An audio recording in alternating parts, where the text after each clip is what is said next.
करांनी दावा केला।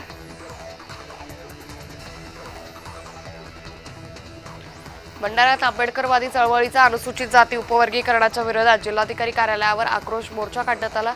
संपूर्ण महाराष्ट्रात आरक्षणाच्या नावावर वाद निर्माण करण्याचं षडयंत्र सुरू असल्याचा आरोपही करण्यात आला।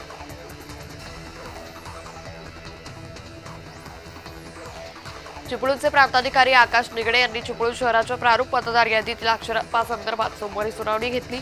यानंतर 3 दिवसात सुनावणी घेऊन 1600 अर्जांची छाननी केली।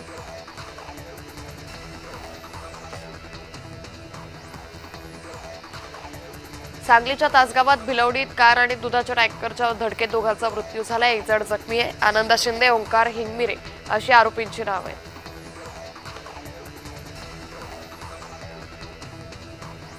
शेतात फवारणी करताना पाणी संपल्यानं विहिरीतून पाणी काढत असताना तोलगेनं 36 वर्षीय शेतकरी विहिरीत पडला। पोहता न आल्यानं पाण्यात बुडून शेतकऱ्याचा मृत्यू झालाय।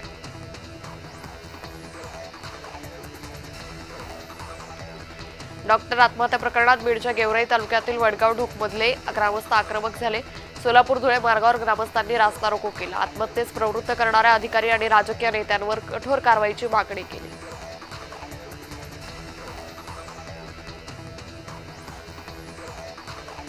लातूरमध्ये 1,65,00,000 खर्चून बनवलेली गटार एका पावसात वाहून गेली। लातूर शहर महापालिकेच्या अधिकाऱ्यांच्या बोगस कामांचं पितळ उघड पडलंय। कंत्राटदार ब्लॅकलिस्ट करण्याची नागरिकांची मागणी। रविवारी होणाऱ्या कार्तिकी यात्रेकरता 3 लाखाहून अधिक भाविकांची पंढरपुरात मांदियाळी पाहायला मिळते। विठ्ठलाची दर्शन रांग 1 किलोमीटरच्या पुढे गेली। हरिनामाच्या जयघोषाने पंढरपूर दुमदुमून गेले।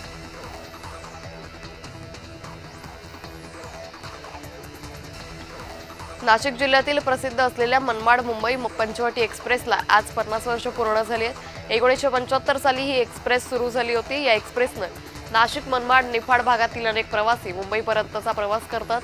50 वर्ष पूर्ण झाल्यानिमित्त रेल्वेत केक कापून रेल्वेचा वाढदिवस साजरा करण्यात आला।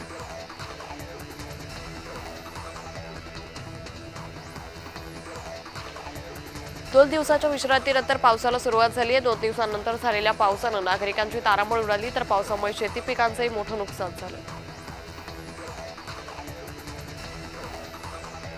सध्या सुरू असलेल्या अवकाळी पाऊस आणि खराब हवामानाचा मासेमारीवर मोठा परिणाम झालाय। पावसामुळे खोल समुद्रातली मासेमारी बंद झाली आहे, त्यामुळे उत्पादनावर थेट परिणाम झाला। रायगड जिल्ह्यात माशांची आवक घटल्यानं बाजारात मासळीचा तुटवडा आहे।